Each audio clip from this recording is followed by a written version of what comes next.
everyone, and welcome to the Sex and Wellness Podcast with Dr. Mary. Today, I'm really excited about our podcast. I'm here with Tara Galeano, and she is an author, a sex therapist, and a speaker. Thank you so much for being here today. Yeah, my pleasure, Mary. Yeah, so we'll just kind of jump right in. So when we connected a while back, one of the biggest things that you had said that you specialized in and really helped people with was understanding their bodies and navigating their bodies post-cancer sexually. And I think I'm really excited about this episode because I am a cancer survivor myself, and I had Hodgkin's lymphoma in 2019. And although I really liked my providers, nobody ever asked me about sex. And I thought that was really interesting how it was just totally glanced over. Yeah, so people weren't asking me about it. And you just assume what you don't know. And so anyway, so my point is chatting with you, I'm really excited about this because there's a plethora of different types of cancers that can cause changes in sensation to the body, especially So I wanted to go ahead and jump in and read a letter that we got from Maya, who is 47 years old. She is about 12 months post-chemo and mastectomy. She asks us, how do I get back to having sex after cancer? I am feeling really uncomfortable in my body. So you want to jump in? I was thinking, how often do you hear this question? I hear it all the time, Mary. So what I notice is that, as you were saying about your journey with cancer, is there is no to ask questions about sex and sexuality. And so for most women, if they don't ask that question to their provider, then that question never gets answered. And so for most of the women that I've been working with, they find that intimacy in working with somebody who has hands-on direct access to them. So a massage therapist or a physical therapist. And then through that conversation, because the woman, the patient has brought it up, they begin to understand who then they can speak to on their care team around sex and sexuality. And it's not pretty much anybody. I mean, it is essentially the answer. And so how then to begin this process can be a tricky one because it really is about the woman being her own activist, her own, force to ask for what it is that she wants. And I like for women to know that this is unusual, but it's also really common that in that situation that it is the case that if they're not advocating for themselves, they're probably not going to get any answers about how chemo or radiation or surgery or the cancer is going to be impacting their sex and sexuality. Yeah, well, I think part of it is that you're thrown into it. I mean, the second they find out you have cancer, I mean, I was in surgery the next week, and you just answering phone calls to get approved for the surgery center. Then you got to get approved by the doctor for the insurance and then the lab. And you're just like, oh my gosh, let me just get through this. That you just want to know, are you going to die, or are you dying, or how is this going to affect my life? And sex is like the least thing on your mind, at least for me at that point. But as you start going through your treatments and you kind of get a routine, you're like, oh, okay, well, nobody said anything to me about this. Like, what am I supposed to do? And even afterwards. So I think what's crazy though is, I'm sure you've seen this as a sex therapist, is that even not in cancer world, we have to advocate for ourselves and ask questions about sexual symptoms. And you know what I mean? I do. Absolutely. I was at an OBGYN and she was speaking to me. Instead of saying the word vulva, she said down there. And I thought, that's so interesting. It's my vagina, my clitoris. I'm like, we can say it. These aren't bad words. We say penis so freely. We can say vagina and vulva. So, so what I thought was interesting was when we talked a few weeks ago was that how you got into this. Can you describe how you got into this aspect of sexual health? Because you were mentioning the hospital situation and stuff like that. Yeah. So, I was trained at Naropa University as a contemplative psychotherapist. And when I graduated, I opened a private practice. Yes, everybody wanted to talk about sex and sexuality in my private practice. And I felt like I needed to just get up to speed. And so I got certified as a clinical sexologist. I got certified as a sex therapist. Even though in graduate school, I had 0 courses on sex and sexuality. So just kind of the irony of the situation.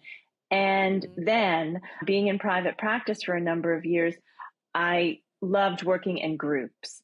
And so my colleague, who was also a sex therapist, was starting to work with women who'd had cancer. And she said, I don't do groups. So Tara, would you go to the hospital and be this advocate for the women there and start speaking to the classes there and host some groups?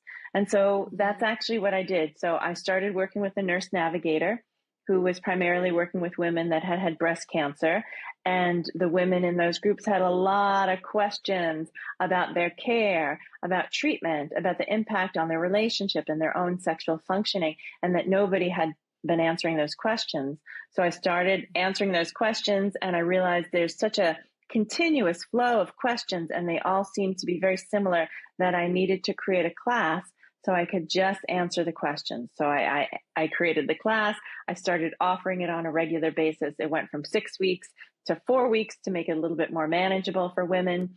And then it actually became the book that I wrote, which is called Rediscovering My Body. So the book is for all women, because when I started talking about the work that I was providing, women who were postpartum and women who had gone through menopause, women who'd gone through a divorce, were wanting to say, yeah, I want to know more about that. And how do I rediscover my body after this life event that totally changed my self-perception? And so that's really where this work began for me. But the basis of it was working with women who'd had cancer in those classes. And I feel really a lot of gratitude for their experience, their authenticity, and their courage. Yeah, to speak openly and talk about the symptoms that you're having and what you've been through. It's very hard. When I give props to even the clients coming into the clinic and asking me questions that they say they've never asked anybody else before. And I just feel honored to be able to be that person to talk to them. But I do think it's interesting to kind of think like, it's not interesting. It's I see it all the time. It's just these different phases of life and how things change. Especially I see a lot of people right now that are around like their 50s and they're having these changes in their body that they didn't have before. And then post-divorce too, right? Like all those things, because you have a new partner and stuff like that. But yeah, so this can really apply for anybody, it sounds like, but we're just going to dive specifically more into the kind of cancer side of things. And so what would you say like the most common complaint is? Yeah. So what I see again and again, and it amazes me that more practitioners, healthcare providers are not talking about the use of dilators. So what I see is that there's vaginal shrinkage so the vaginal canal actually shrinks after chemotherapy and radiation. And then there's atrophy and also damage to the tissues of the walls of the vagina, and that dilators are needed to help stretch and enlarge the vagina, and that most women don't know about that until sometimes years later. And they didn't know that there was something that they could do about that situation. And so it's a painful process, and it actually is a simple solution to be able to use the dilators to insert them and to have a vaginal massage. So this way they can actually increase the blood flow, increase the circulation.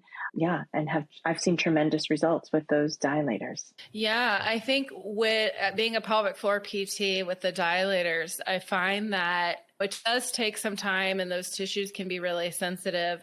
But one of the things that I've noticed in people post chemotherapy is that estrogen change, because sometimes you can almost be forced into menopause. And I know I wasn't there, but I had lost my period for a while. There were a bunch of changes. And I will say that typically with the dilators, what I find too is that if they use like the lubrication or if they need estrogen. But estrogen can get tricky, right? If you have breast cancer. And so that's always something to kind of talk with their doctor about. But yeah, so you're saying, so some of the most common things you've seen are more like pain with initial penetration or deep penetration? Yes. Yes. Yeah. Mm-hmm. I see that, and then more dryness, like a lot of dryness. Yes. Yes. Yeah. Yeah. And I think women experience that also after menopause as well. So it is, it's a common condition. And one thing that I like to recommend organic or natural solutions. I'm not a medical doctor, but having seen this condition again and again, I like for women so I invite women to use a syringe and insert almond oil and or use a tampon to insert almond oil into their vagina. So this way they're lubricating and moisturizing the vagina overnight. And then that seems to help with the dryness. So this internal lubrication over the course of a couple of weeks. Yeah. What have you heard also too, like hyaluronic acid and stuff like that? We'll tend to use that. Hyaluronic acid is a suppository that will help lubricate the vagina, but then also help with like the vaginal pH as well. Do you see that one? No, but that makes sense. Yeah. Mm-hmm. Yeah, there's like a few different. Hyaluronic acid is kind of big in that part of for people that don't want to necessarily use estrogen, but they have access to that. What would you say from the psychological standpoint? I know that, okay, so especially if somebody is like actively undergoing treatment or just finished treatment, like say you lose your hair, okay, and you're bald. And then your partner isn't used to seeing you that way and they don't want to hurt you. But at the same time, you want to have sex. And there's like this period of it's pretty uncomfortable for people. And I was actually just watching this show, Firefly. Have you seen this? It's, oh my God, Katherine Heigl's in it. And basically, hopefully I don't ruin this for anybody watching it, but there's a scene where she's trying to be intimate with her husband, and it's just like an awkward kind of like, are you okay? And so I think that point is like, I don't know if anybody talks about that. So how would you help somebody that's like, hey, my partner only sees me as somebody that has cancer versus like, hey, I'm your partner and I want to have sex. How do you deal with that? I see that again and again. And oftentimes the care provider is the spouse or the significant other. And so they're adopting this role of really giving and caring and tending to the woman in this case. And the woman wants to be seen at some point as a sexual being, but her partner is very concerned with hurting her or causing her more suffering. And so what often happens is there's kind of this chasm that is created between the two of them, and then how to build that bridge so they can connect in an intimate way. And it takes a lot of courage, I would say, because there needs to be this disruption of this caregiving pattern. And usually I would have to say too, it's the woman who needs to break that, because the significant other is really just concerned about her well-being, is what I see again and again. And because of that, they oftentimes don't approach her. And so then she is feeling, I'm not attractive, when really what they're trying to do is be respectful. It's painful. So I just address it directly, right, to the best of your ability, and to say what it is that's turning you on in the moment and really activate it in that way. And I'd say that it takes some comfort and some confidence within yourself, because regardless of what we look like, sexy is not that. Sexy is really in our mind. It's in our brain. Mm-hmm. That is the most powerful, potent sex organ. So when we claim that we are sexy, then we are. Mm-hmm. It's just the way that it works. And our partner will receive us as such. I totally get that. But you don't, I have no pictures of myself during that time. Yeah. And I don't think that's healthy either. But I didn't feel sexy. I didn't feel beautiful. I felt I had all these scars. I couldn't stop putting on weight. Like my hair was gone. How do you address somebody like that? Do you get what I'm saying? I know that's like a loaded thing. Yeah, no, and I get that. So one of the pieces of the class that I present is called a body map. And so it's an intimate process in that somebody draws the outline of your body, and then you get to fill in that outline with the places that bring you pleasure in your body. And as you discover that, it can be really a painful process of what used to be all of these erogenous zones and all of these powerful pleasure centers in my body are now actually quite limited. And I'd say there's a grieving process that happens for so many of us while doing that, and that it's painful. And that part of the process is acceptance of where we're at in this moment and really being with that. And when we can do that, then we can step into something else.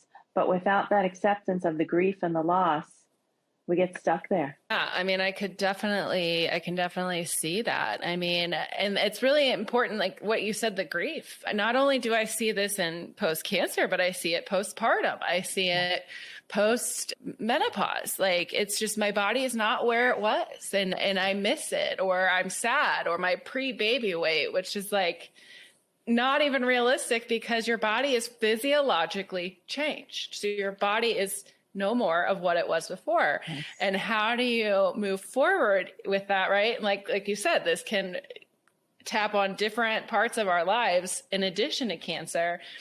But yeah, a lot of it is like, yeah, you said just like focusing on exactly what you talked about. And I think, I don't know if people, women or people with vulvas, like truly understand that it is everybody that's had these changes, or a majority of people that have had these changes, regardless of cancer, whatever phase of life you're in, it is normal to mourn that, right? Yes. And it's necessary. I would say it's necessary because without the mourning, without the grief, then we're bypassing, and that's not going to serve us.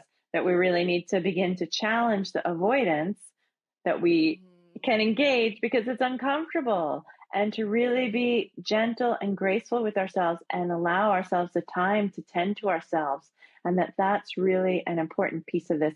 And it is something about the concept of ourselves that changes so dramatically, so drastically, that it's hard to create a new one.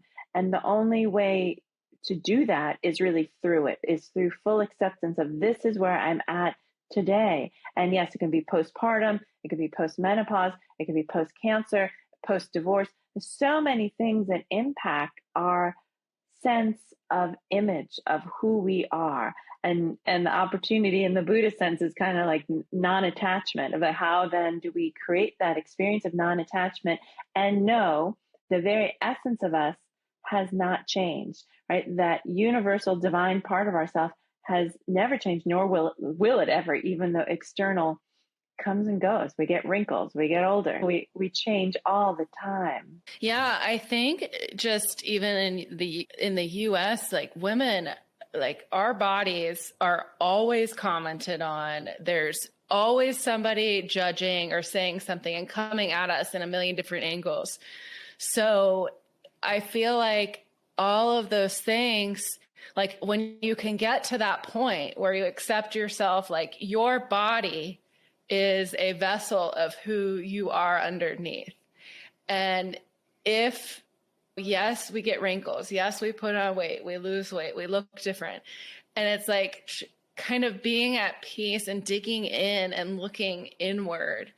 It changes things because the answers are all inside of you, but yet we ignore them or we suppress it or we don't cry, right? And I'm like, no, cry. I want you to cry. I want you to mourn this so you can move forward.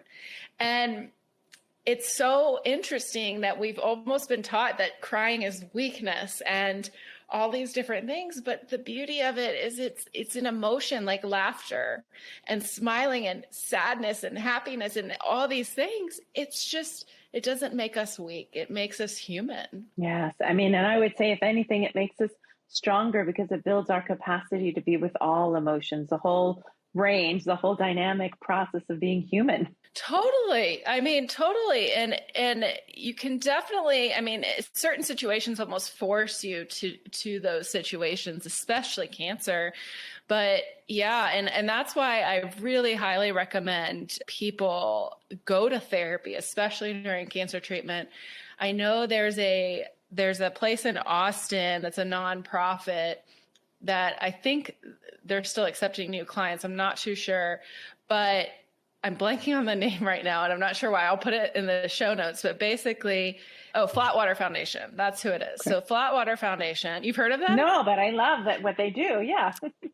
Okay. So Flatwater Foundation, basically they raise money and then they pay providers their rates. So it's not like they're getting a discount or anything. They're paying the providers their rates so you can go to therapy for free during your cancer treatment. And I'm sure there's some other stuff around, like Livestrong has some really great resources too. Do you know of any? I don't off the top of my head. However, what I do know is I know the ones in Colorado, and there are so many. I just taught a class at the local hospital in Boulder, Colorado, and no woman was turned away for financial resources. Like, everybody can get a grant, everybody can get a scholarship. There's so much funding out there for people to be supported in this process. And I love that. Yeah. And I think that it's important that people figure out and find some of those resources as you start kind of getting your footing. Because at the beginning, when you get diagnosed, there's a million different things happening and you're just like trying to get through the day, especially if you're working and all that stuff. But there are tons of great resources for that. But yes, so going through that whole process and learning how to adjust with the change. And so what would you say say we get a mastectomy, right? And the sensation and the nipples change. We can't really feel our breast. What if the nipples were one of their biggest erogenous zones, right? So how do they change? How does that, what do you suggest? Yeah. I hear that question again and again. And I'm struck because I saw a speaker who was a paraplegic, and he fallen out of a 3rd-story window in India, and he didn't get the medical treatment that he needed in a timely fashion. And what happened was he then needed to have assistance when he was engaged with sexual activity with others, and his penis could no longer get erect, and he could no longer have orgasms in the way that he knew it. So through the process of neuroplasticity, right, because our minds are so powerful, that he created his thumb to be a new erogenous zone. So through the stroking of his thumb, he was able to achieve orgasm again. And so I just feel like there's so much more potential in our bodies than we can even imagine and know. And what it takes is a gentle, loving approach and persistence, and also the hopefulness that things actually will get better, that knowing profoundly that things will, because in my belief, they always do, and that we need to go through the valleys and the depths of the despair and the grief and the mourning. And then when we come out the other side, there's so much opportunity. So in terms of erogenous zones, yes, neuroplasticity again and again, that with persistent, gentle, loving touch, you can cultivate new erogenous zones. So I remember when I was in physical therapy school, a gentleman who was a paraplegic said something similar. He said, I know you guys are probably all thinking, like, can this guy have sex or something? And it was just like came out there. I was like, okay, like, I mean, that wasn't what I was thinking, but maybe I guess other people were. And he said that his new erogenous zone was the inner elbow, or like the crease of the elbow. And at the time, I was really confused. I didn't really understand what he meant by that. But now being in pelvic floor physical therapy and understanding sexual health, I mean, it makes sense, because I even know, like, as sex therapists in general, from the ones that I've talked to, is that nobody wants to pinpoint on how many orgasms there are. We can say some general ones, but you can make these new zones. So what does that look like? Like, how can somebody make their thumb orgasmic or erogenous zone, and just to, and yeah, so let's chat about that. Yeah, I mean, my sense it is that I've never done that with my thumb, so I can't say directly. But what I have worked with women who have not had orgasms and they wanted to have an orgasm. And so that process is one of cultivating the sensation in that area of the body, that it is not for many women a place where they can experience pleasure. And so the opportunity is to begin to enliven that part of the body, to really love the sensations there and foster the sensations there and begin to feel pleasure there. I'd say that for areas of the body that aren't necessarily charged, it actually might be easier. Like there are no trauma points, I would say, for a lot of people in terms of their elbow, unless maybe they've broken a bone there. But for a lot of women, unwanted sexual contact actually creates a lot of harm and negative energy in their reproductive organs. And so first that actually needs to be removed, or the patterns of showing up there and that experience need to be unlearned. Whereas for the thumb, there's not as much unlearning that happens there. So actually what happens then is the sensations can be enlivened in that part of the body more easily because there's not a negative pattern that's already existing there. Yeah, I mean, that makes total sense. I think a lot of the people a lot of people I work with have unfortunately a history of sexual trauma. And when getting back to having intimacy or sex, there's a lot of stuff, a lot of triggers and stuff that kind of pop up. And that makes sense. What you're saying is, so do you just like focus on the area and then you just kind of tell yourself it's going to be pleasurable. You know what I mean? I guess I'm just trying to understand a little bit on, like if somebody's listening to this, what would be like so they'd concentrate on it. They would bring sensation to the area, tell your body that it's safe, that it's good, that it feels good. Is that kind of similar to that? It is very similar. And also, again, there needs to be an acknowledgement of what is. So to change it, there needs to be the acknowledge and acceptance of what is. Because when we bypass that, it will still be there. And oftentimes I find that we want to bypass that. We want to just go to the good stuff, but we actually have to acknowledge what is. And oftentimes there's grief, there's sadness, there's rage, there's anger, and those parts of the body. And it needs to be expressed. It needs to be acknowledged. So then we can have more pleasure, because without that, it's just a bypass. And what I say, particularly for women who've had cancer and they're not feeling sensation. So going back to the nipple. So if they're not feeling sensation there, then what is that sensation? Sometimes they can say it's numbness. Well, numbness is a sensation, right? Because if you're feeling the numbness, that is a sensation. And so then how does that feel? And so really taking some time to actually be with that instead of dismissing it and saying, I don't feel anything, I just feel numbness. And then just going on to the next thing, because we're looking oftentimes for intensity or amplification of that experience.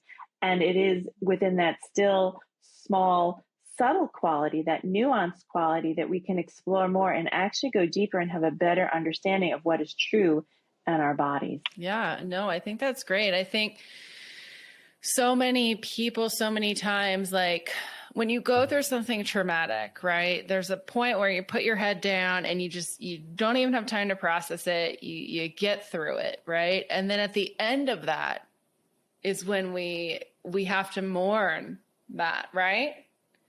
And this is kind of a side note, but it's like, I think I've seen this in COVID. I've seen it where everybody just got through it the past 2.5 years. And now all of this grief is just coming to the surface. I mean, I can't even, so much grief everywhere. And it's interesting because I think people don't know where it's coming from, but it's like, hey, we just mourned 2.5 years of our lives, like fighting in a pandemic and doing all these things. And so it's okay. I think it's just okay for people to feel sad and to grieve and miss that part of their lives, because everybody missed so many different phases of their lives during that time. And so, but my point is that it's okay, like you're saying, it's okay to grieve. And I do feel like that's kind of the wall that people hit, is the grieving process. Even if it's been years, they're like, no, it's been years and years. I'm like, okay. And if there's no therapy or anything, I'm like, okay, but there's going to be a wall that you will hit until you. Have you read Emily Nagoski's book, The Burnout? Oh, I haven't read that one. No. She talks about the circle, like completing the loop. And it sounds like that's similar to what you're saying, is just like complete the loop, grieve, and then move forward, right? Correct. Oh, yeah. Because it's not only that we have to have that, it's necessary. That is a necessary part of the completion. It's not that it's okay, but we need to have that opportunity to grieve, to really connect with that sadness, that mourning, because without that, again, it is the bypass. Well, and then you see it manifest in other parts of the body. Correct. I always thought that was kind of woo woo when I heard that. And not like there's anything bad with woo woo, but I came from like Western medicine and research this and research that. And then once I got into pelvic health, it was a game changer, because you can't discount that the amount of trauma that we store in our pelvis. And it's really interesting, because it's hard talking to people about this, because you don't want to say it in a way that makes them sound like, oh, she just said I'm crazy. And it's like, that's not what I'm saying. What I'm saying is like this loop, right? And if you don't, it's necessary. It's absolutely necessary to complete that loop. And not, like you said, not only is it okay, it's actually, it's the only way to move forward. Yes. But so many people haven't learned that. Like, we didn't have emotional intelligence classes in high school. I did it. Wait, you did? No, I did. Well, I had a really great guidance counselor who taught a health class, who was pretty phenomenal. But yeah, but not to the extent that I needed the information. I did a lot more trigonometry than I did emotional wellness. And I just feel like there was something really important about that needed to happen that didn't. And what would this world be like if we had so much more emotional intelligence and emotional fluency from a young age on, from childhood? Oh gosh. I don't think we'd have a lot of it's been hard for me with my journey, that my cancer, I tell people, healed me, and it forced me to look at my inner traumas and all these things that I've been working on default, right? I had done some therapy, but didn't dig in the way that I did post-cancer. And unfortunately, I feel like people do find it sometimes after a traumatic event or a big life change, but only if we could all work on it and understand that it's okay. But I mean, it hasn't been going to a shrink, right? Like, those were the things that people said, and it was like looked down upon, and you have to be crazy to go there. And I'm like, no, like, everybody needs to go to therapy. Everybody. I don't care how happy you are on the outside. I go in phases. Like, I mean, right now I'm kind of in between, but the point is exactly that, the emotional intelligence and being able to express what you're feeling to your partner and having your partner express that back.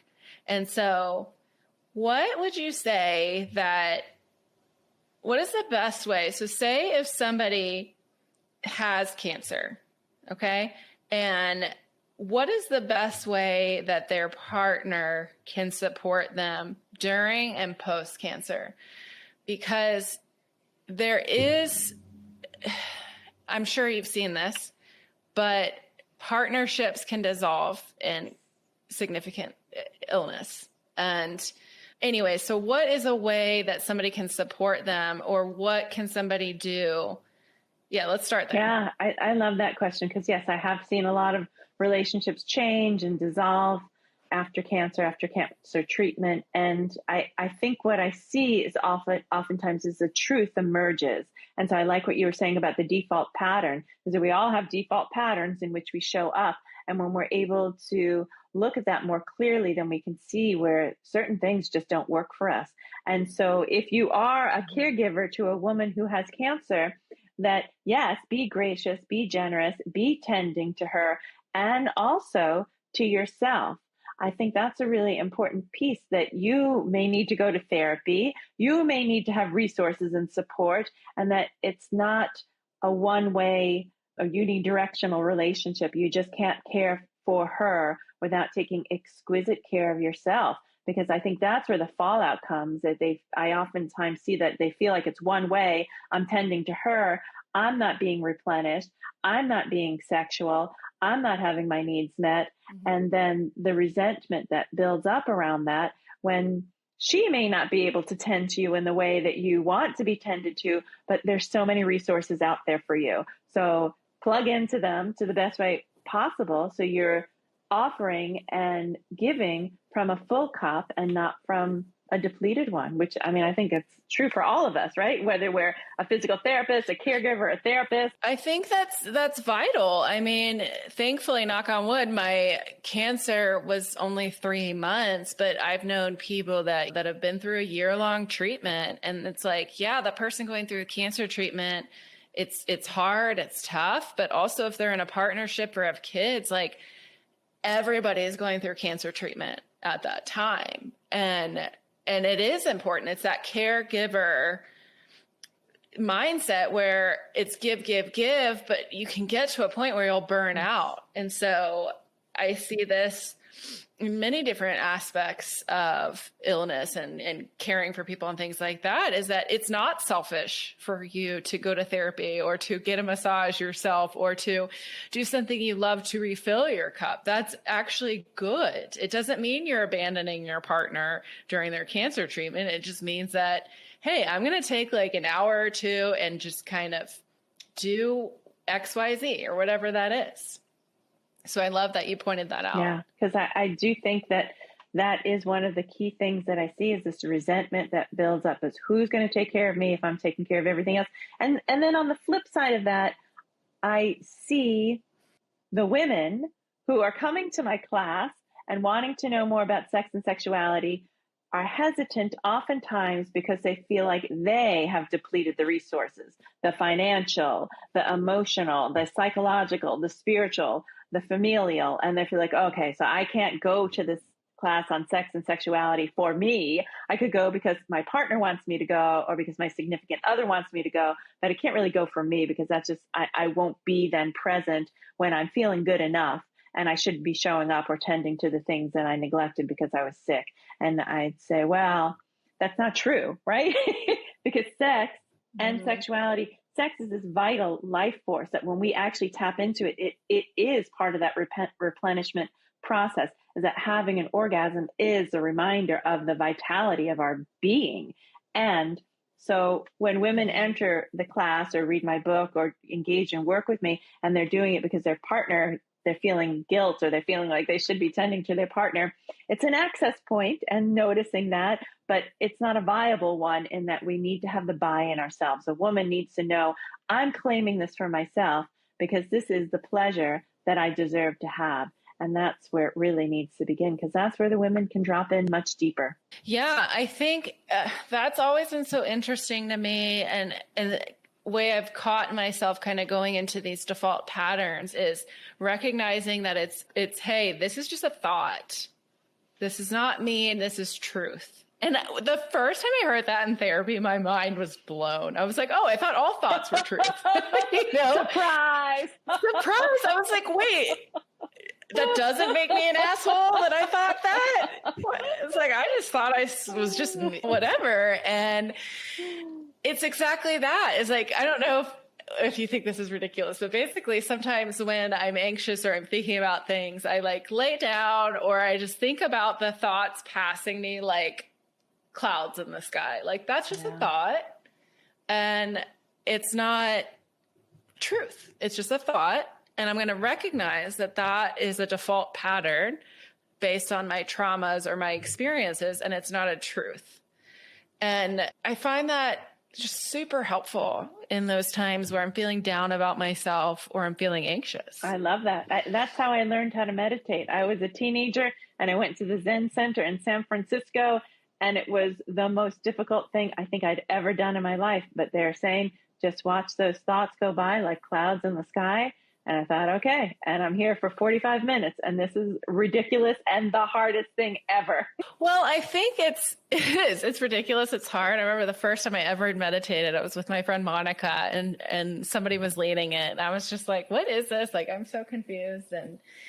But I remember how I felt after. And I think the biggest thing about meditation that's really interesting to me is that, and I don't know if I just haven't listened in this way or if I just came up with this myself, but basically, I don't think I came up with this myself. That gives me more credit than credit is due. But the point is like recognizing that meditation. So we have two big parts to our brain, right? Our conscious brain, which is allowing me to talk to you, and our subconscious brain, right? Which is like our inner thoughts and traumas and all these things that are kind of festering in our brain, right? And you don't realize that you're having them when you're on the go and you're just doing a million things. You're on Instagram, you're distracting yourself and all this stuff.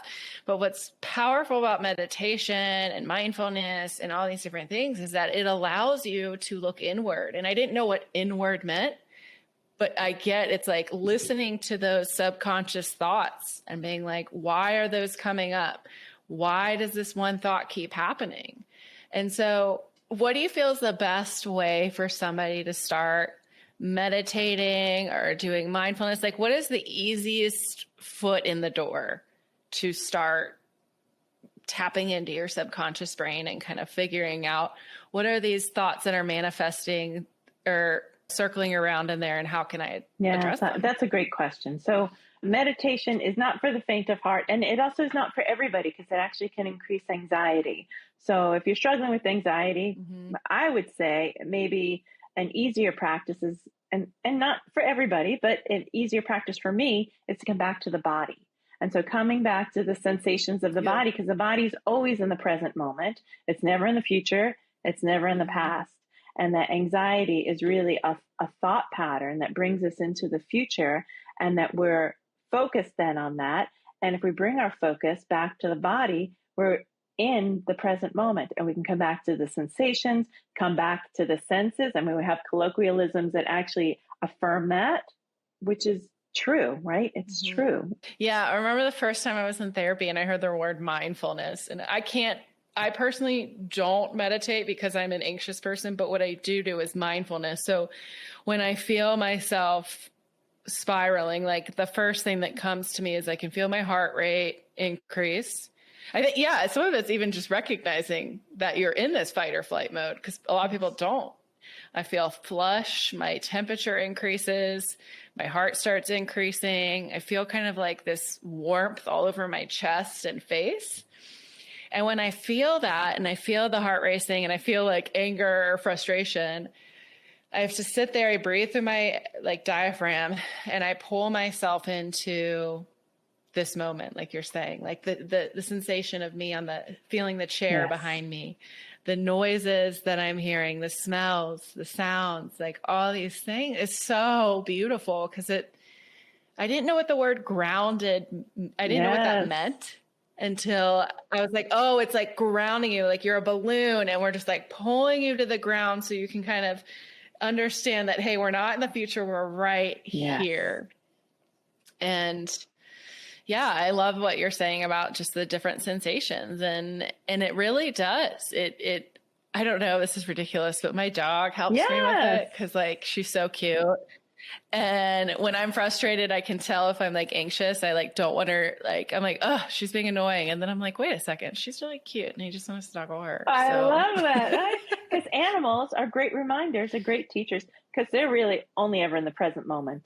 They're so in their bodies. And even the lexicon that we use, right? Because we live in a cerebral society, Cartesian society. I think, therefore I am. And so mindfulness is an access point. And what I would suggest, it's actually more bodyfulness, because we're coming back to the sensations in the body. Yeah. I think that's great. So, okay, I have one more question. And okay, so we talked about people in partnerships during cancer treatment, but what about people that are dating? Because I was in a million different Facebook groups for cancer treatments, and oh gosh, I heard this and saw this come up a million times. Like, how do I approach somebody how do I have sex with somebody new? How can I date again? How do I have these conversations? When do I tell them that I've had a cancer? And so I'm interested to see what you recommend. I know it's a loaded question. You don't have to dive into each of those things too deeply if you don't want to. But the point is how do you address that? Because it's a big thing. And even, again, this can apply for postpartum and menopause and stuff too. I mean, for all of us at any moment. I do see that again and again. And in the class, originally when we were devising it, we're like, oh, should we just have partnered people and single people? But we decided to keep it heterogeneous and mix it up, because it's like everybody thinks the grass is always greener, and it's not true, right? At each side, whether you're in a partnership or whether you're dating, they each have their own challenges. And I would say again and again, what I see is that everybody essentially has some type of skeletons in their closet, things that they're uncomfortable with, things that they don't wish to reveal to other people, whether it's an STI or they had a double mastectomy. It's like, it's stuff. We all have stuff. And when we feel that shame in our bodies, because essentially that's what it is, and we're feeling like I am less than, or I am less valuable because of these experiences, that is not true, right? So there's no evidence that is going to fortify that idea in this reality, because it's just not true. And so then the opportunity is to recognize that, okay, I've got this false belief that I am less than because I am this. I am in this body because I've had cancer, because I have an STI, because of whatever it is that I've experienced.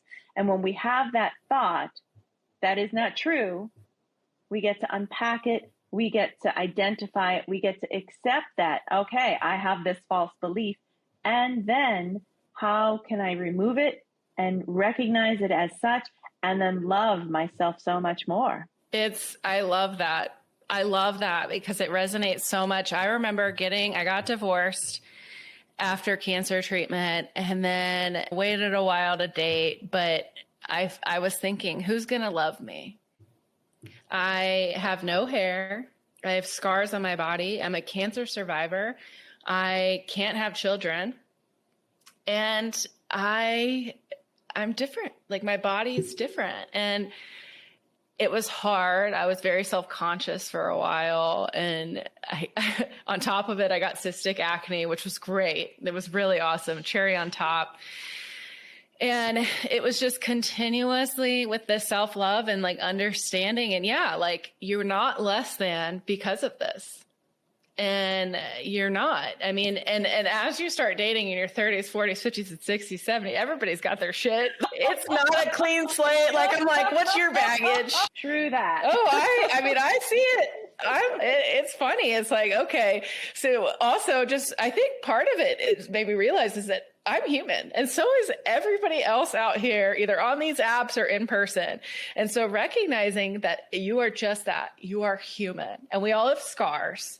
Some you can see and some you can't. Yeah. Some people have different issues than you're having. They just might have what you're going through, and you want that, but you probably don't want the other stuff that they are going through. Yeah. So anyways, well, thank you so much. This was awesome.